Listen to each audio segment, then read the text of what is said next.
Alright, what's up everybody? We're back with another edition of Everyday Hoops. Hope you guys are having a good one.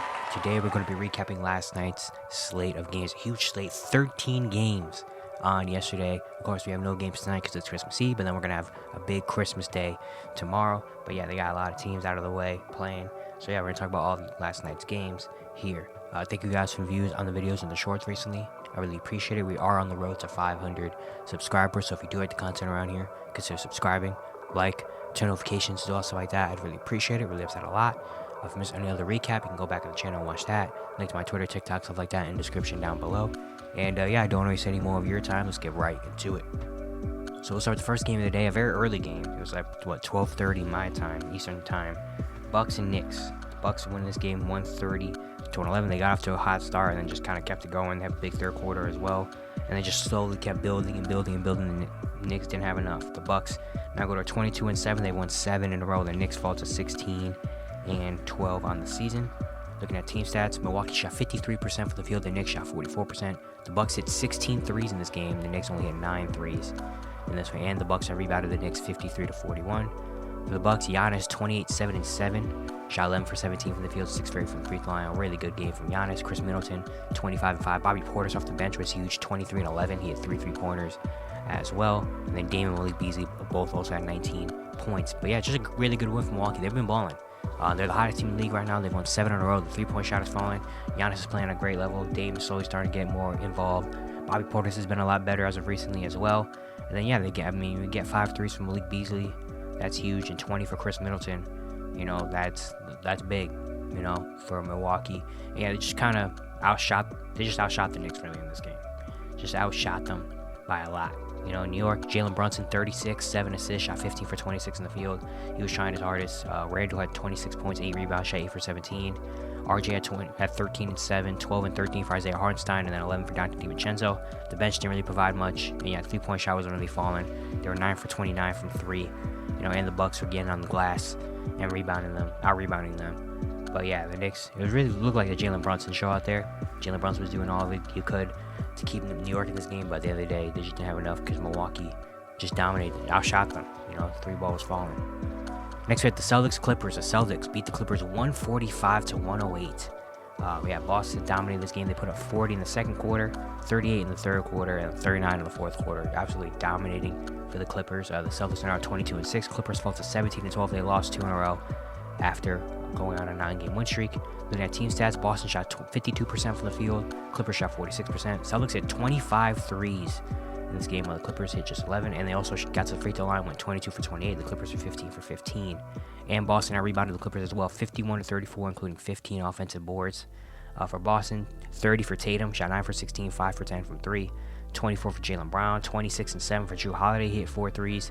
18 for Derek White with 3 blocks. Neemias Queta, 14-12 off the bench. And then O'Shea Brissett also had 12 points and hit 3 threes off the bench. But yeah, no Porzingis in this one. Jason Tatum was questionable as well. Boston came in, shot the lights out. They take so many threes. They're going to have games like this where they just hit 20-something threes. And just the Clippers had no chance. You know, when you got Neemias Queta and Peyton Pritchard both hitting 3 threes and stuff like that, it's like you're not really going to... O'Shea Brissett and Peyton Pritchard hitting 3 threes like that and stuff like that, you're not going to win a lot of games against this team. They're just so dominant. The Clippers, no Kawhi Leonard for the second game in a row with a hip contusion. Hopefully it's not a serious injury. You know, but yeah, they just didn't have enough. Paul George at 21, 16-10 for Zubac. They had 6 players scoring double figures. But yeah, just did not really have enough without Kawhi. Kawhi's just he's a star player. He's the best player on the team. And it's shown in the last few games that without him, you know, they're not as great as they could be with Kawhi Leonard, which makes sense, obviously. But yeah, Boston just absolutely shot the Nets off the rim in LA, you know. Next, we have the Nuggets and Hornets. The Nuggets won this game 102-95. It was actually a really close game, but then the Nuggets outscored the Hornets 30-9 in the third. The Hornets scored 9 points in the third quarter, but they did make it a comeback. They made it a close game. They outscored Denver 26-18 in the fourth, but there just wasn't enough time left. Nuggets get the win. They now go to 21-10. They've won 4 in a row, where the Hornets fall to 7-20. They've lost 7 in a row, which is crazy because I didn't even think they were on a big losing streak until I saw it, and I was like, dang, they lost 7? I was like, a quick 7-game losing streak. Looking at team stats, Denver shot 43% from the field. Hornets shot 39% from the field. Denver, Michael Porter Jr., 22 points. He had 5 threes in this one. 20, 12, and 5 for Jamal Murray with 3 steals. He's been on fire the last few games. He had his first 30-point game the other night against Brooklyn. And good game last night. Jokic, 18, 10, and 9. Aaron Gordon had 14, and then Christian Brown had 11 off the bench. Julian Strawther had 10 points off the bench. But Denver just being the better team. The third quarter they came out absolutely whooped Charlotte, and from then on kind of dominated. Even though the Hornets did make it a good comeback, the Nuggets just made the clutch plays when they needed to. Hit their free throws. Nikola Jokic taking over late in this game, saying, "All right, let's not stop playing around. Let's win this one." And they got it. For Charlotte, Miles Bridges 22 and 8, shot 8 for 23. He had 2 steals and 3 blocks. PJ Washington had 20 and 8 off the bench with 4 steals and 2 blocks. He had a big second quarter. I think he had 13 or 15 in the second quarter. Nick Richards had 12 and 15, and Nick Smith Jr. 19 points off the bench with 5 threes. Good thing to see from him with no Terry Rozier in this game and Brandon Miller only playing 11 minutes before leaving. Good to see him. Late first round pick, showing some stuff. But Denver just being the better team at the end of the day. Big third quarter, they close out. Charlotte. Next we had the Magic and Pacers. The Magic win this game 117 to 110. The Magic had a big start to this game in the first quarter, but then the Pacers came back, outscoring Orlando 32 to 20. But in the fourth, the Magic put the clamps on, only allowing 18 points in the fourth quarter for Indiana and Paolo Banchero and Franz Wagner as well late in this game. And the Magic get the win. They go to 17-11. They snap their 4-game losing streak, with the Pacers fall to 14-14 on the season. Looking at team stats, Orlando shot 53% of the field. Indiana shot 52%. The Magic only hit 6 threes in this game, while the Pacers hit 15. But the free throw line, the Magic were 33 for 41, just walking to the free throw line, while Indiana was just 9 for 13. And as for Orlando, Paolo Banchero, 34, 7, and 4. Shot 11 for 20, 12 for 16 from the free throw line. Just had an amazing game. Just really got whatever he wanted to. No one in Indiana really could stop Paolo. So whatever shot he wanted, he could get. Franz also had 24 and 6, 15 for Gary Harris, and then Cole Anthony had 12 points off the bench as well. But great gritty win from Orlando, against a powerful offense.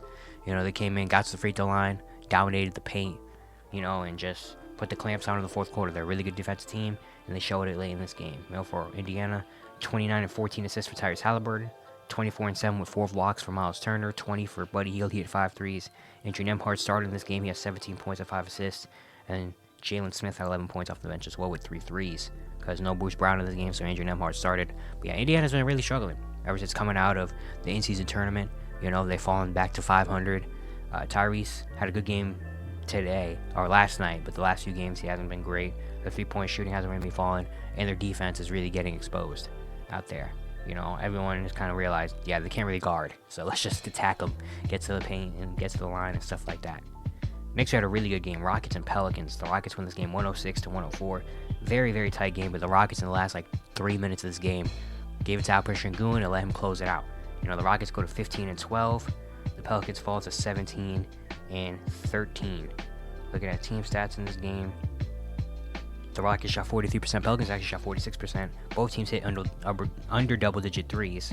Houston did force 16 New Orleans turnovers in this game, though. And for the Rockets, Alperen Sengun dominating this game, 37, 11, and 6. His best game of his career so far. Shot 11 for 21 from the field, 14 for 17 from the free throw line. Absolutely dominating. And I love that late in this game they gave it to him. They didn't just steer off for Evan Vliet. The guys were like, here, Alperen, you got it. And Alperen Sengun just got it to the paint and just dominated all night. Got to the free throw line a bunch. Won the post and was moving around. Just absolutely amazing. He's been having an amazing season. He's just shown he's the best player in Houston. He's Houston's guy. They should build around him. He's the young star of the future for them. And last night was just a stamp on that, saying, hey, I'm here, Jabari Smith also had a really good game, 26 and 11. He had 4 threes. He's been balling the last 2 games, so that's great to see. And then Fred VanVleet also had 10 points, even though it was not a great shooting night from Houston. Alperen Sengun and Jabari Smith, where they let him over. For New Orleans, 28, 8, and 4 for Zion, shot 11 for 16, 19 for Brandon Ingram. Trey Murphy had 14 off the bench. McCollum had 13, and JV 10, 11, and 5. But a tough shooting day for New Orleans, especially from 3. And then, late in this game, the offense was just clunky. A lot of turnovers. Spacing wasn't great. B.I. was trying to work. He missed a couple easy ones. Zion had that turnover where he lost his shoe, turned the ball over, and led to an easy shot.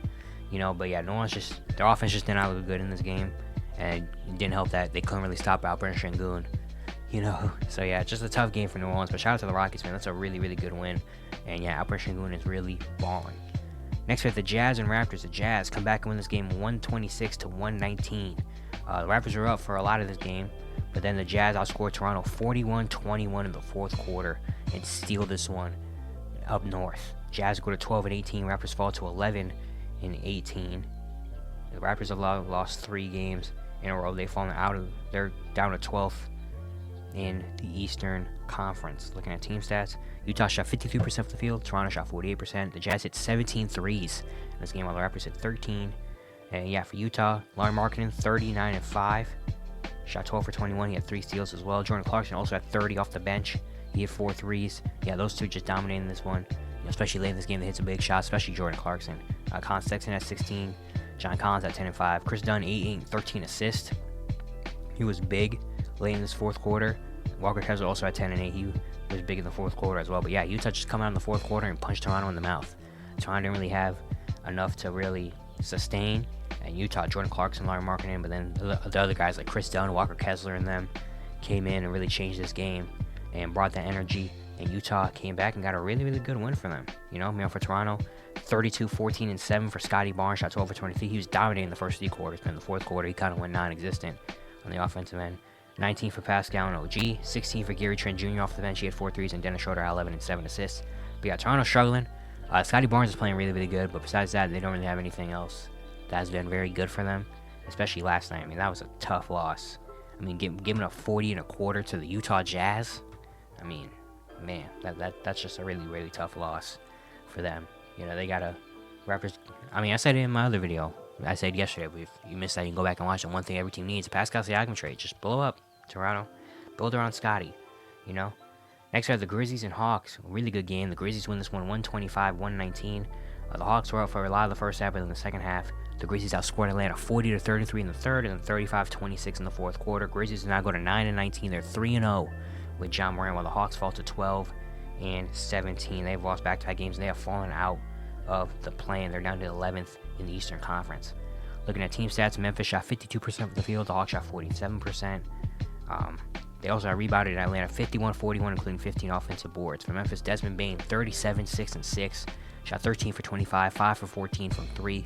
Just was making shots all over this game, especially the second half. He was on fire. He had a couple big shots late in this one to seal this win. And yeah, he's been great, especially with Ja Morant back. I was kind of wondering how is Desmond Bane going to look with Ja back. Didn't think he was going to fall off a lot, but I thought his numbers maybe were going to drop, obviously. But he's been looking really good. Ja's kind of realized, hey, Desmond's having this great year. Dez is a big part of this team, so I'm going to keep giving him the ball. And it worked. Ja also 36-11 on 14 for 25 shooting, just absolutely coming back and playing amazing. Jaren had 20 in this one. And then Vince Williams and Bismack Biyombo each had 11 boards as starters. But yeah, Grizzlies are 3-0 with Ja. It's crazy. Ja Morant has more wins than the Detroit Pistons right now. I saw that this morning. I was like, oh my god, that's crazy. Ja's played 3 games and already has more wins than the Pistons have in the entire year. That's something. But yeah, this Grizzlies team, man, they're here. They're coming. Better watch out. They're still got a ways to go in the play, especially with Utah winning. The Warriors on a big win streak right now, so they definitely still have some ways to go to get there. But they're slowly climbing. For Atlanta, 35-13 for Trae Young, shot 11 for 24. He's tied Oscar Robertson's record for 7 straight games with 30 and 10. DeJounte Murray, 26 points, hit 4 threes. He kind of went quiet in the fourth quarter. They weren't really giving him the ball, and when they were, he wasn't really making stuff. So yeah, that was weird. 20 and 12 for Clint Capella, 16 for Bogdan Bogdanovic off the bench, 14 for Sadiq Bey, and Onyeka Okongwu at 10 and 7 off the bench as well. But yeah, Atlanta it's really tough out there in Atlanta. They have a couple injuries. Andre Hunter isn't playing. They only played a 9-man rotation. Seth Lundy got minutes in the game last night. Yeah, it's tough in Atlanta. It's really tough in Atlanta right now. They're really, really struggling. Next, we have the Pistons and Nets. The Nets win this one 126-115. The Nets snap their 5-game losing streak. They go to 14-15, while the Pistons now 26 L's in a row, tying the NBA single season record. Yeah, tough one for Detroit. Looking at team stats, Brooklyn shot 52%, Detroit shot 49%. The Nets were 26 for 32 from the free throw line.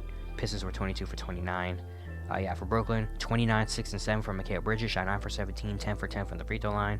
20 for Cam Thomas. He had a big fourth quarter to kind of seal this one. Cam Johnson had 18 points, 14 for Spencer Dinwiddie, 11 and 7 for Nick Claxton, 11 for Deion Sharp off the bench, and 10 for Dorian Finney-Smith. Just an all-around good team win from Brooklyn. Everyone was kind of getting involved, hitting shots, playing defense, and just knew what the objective was.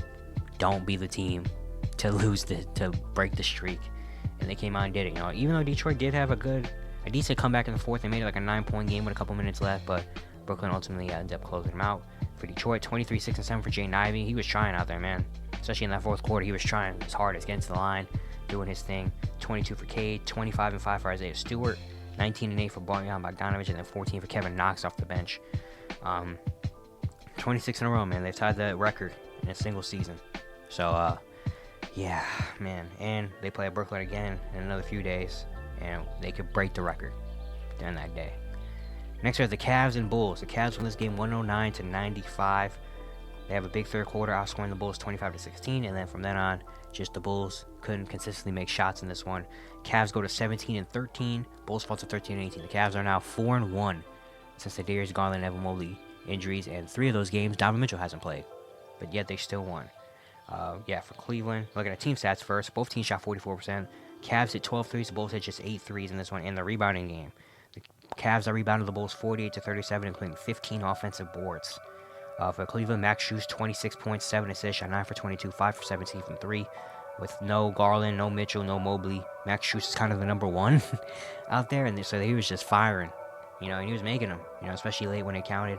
19, 17, and 7 for Jared Allen, just dominating the glass. Also with the 7 assists. Craig Porter Jr., 19, 7, and 8, 8 for 14 shooting. He's been amazing so far. 12 for Isaac Okoro, and then 11 for Dean Wade. Just a good overall team win for Cleveland, especially against a Bulls team that has been playing really good as of recently. The Cavs without their 3 best players came out, still get the win. Max Strus, Craig Porter Jr., and Jared Allen, just doing the little things, getting on the glass, rebounding, hitting big shots when they matter, doing that. For Chicago, 21, 5, and 8 for DeMar DeRozan, 20 and 12 for Nikola Vucevic, 17 and 7 assists for Kobe White, even though he was 0 for 8 from 3, 13 for Patrick Williams, 10 for Alex Caruso.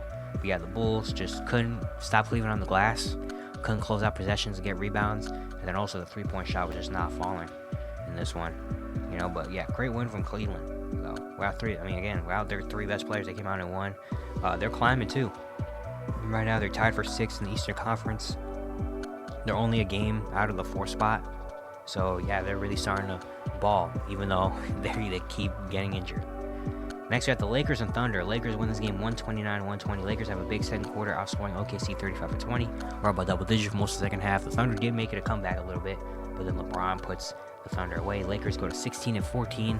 They break their losing streak, while the Thunder fall to 18-9. Looking at team stats, the Lakers shot 52% of the field. OKC shot 48%. Lakers hit 16 threes. The Thunder hit 13 threes. The Lakers out-assisted OKC as well, 37-24. LeBron James, 47-7 with 2 steals and 2 blocks, shot 13 for 20, 5 for 5 from 3, 9 for 9 from the free throw line. Just an amazing game from LeBron, especially late in the last few minutes of the game when the Thunder were making it a comeback. LeBron was like, all right, it's time to put him away. Point guard LeBron too. They made a lineup change. D'Angelo Russell's now coming off the bench, so they have LeBron kind of as the main point guard of this team like they did a few years ago.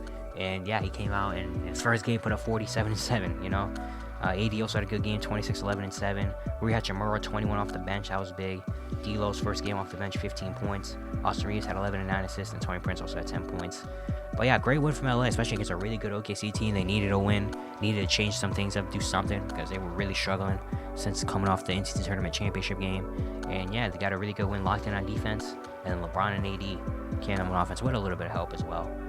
For OKC, 34, 5, and 7 for Shea, shot 12 for 21. He had 3 steals. J-Dub, 28 points, 19 and 10 for Chet with 3 blocks, and Kenny Williams had 11 off the bench. But yeah, OKC just didn't really have it.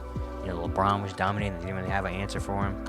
And yeah, they didn't really get their offense going until the 4th quarter, and at that point, it was kind of already too late, especially when LeBron started hitting threes and started taking over in the 4th. The Thunder just didn't have an answer for it late. But yeah, that was a big win from LA. Next, we had the Spurs and Mavericks. The Mavericks win this game 144-119. Came out from the get-go, jumped on San Antonio, and we knew, it was going to be over. Dallas goes to 17-12. The Spurs fall to 4-24. They lost 4 in a row. Looking at team stats, Dallas shot 52% from the field. Spurs shot 45%. The Mavs hit 23 threes in this game, while the Spurs hit just 14. And the rebounding, Dallas out-rebounded San Antonio 52-42, including 11 offensive boards. For Dallas, Luka, 39, 12, and 10 in 3 quarters, shot 13 for 27, 5 for 10 from 3. He was a plus 37 in this game, just absolutely was toying with them. It really was disrespectful. He was just kind of like out there.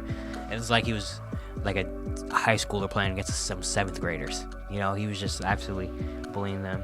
23 for Tim Hardaway Jr., he had 5 threes. 20 for Dante Exum, he's been really good. AJ Lawson had 17 points, he hit 3 threes. Grant Williams had 14, he had 4 threes. Dwight Powell had 14 off the bench. And Derrick Jones Jr., 11 points, he had 3 threes. He's been balling. I think they said Derrick Jones already hit his career high in 3-pointers made in the season, and we're in December.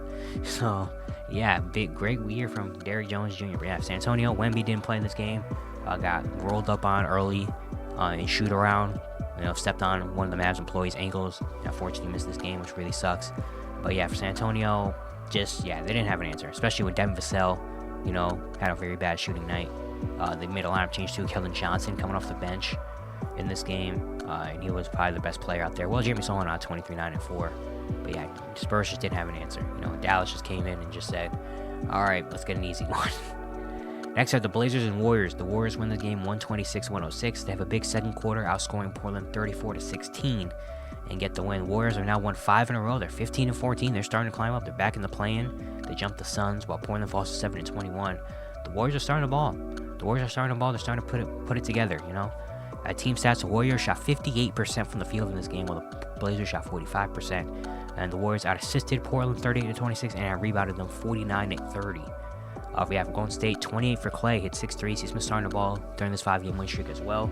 It's a big thing that he's starting to hit some shots, starting to look a lot more better, you know, in the offense. 27 for Steph, 15, 10, and 7 for Brandon Podziemski. He's been amazing. He was a plus 25 in this game, just playing, but balling. You know, he's a starter now.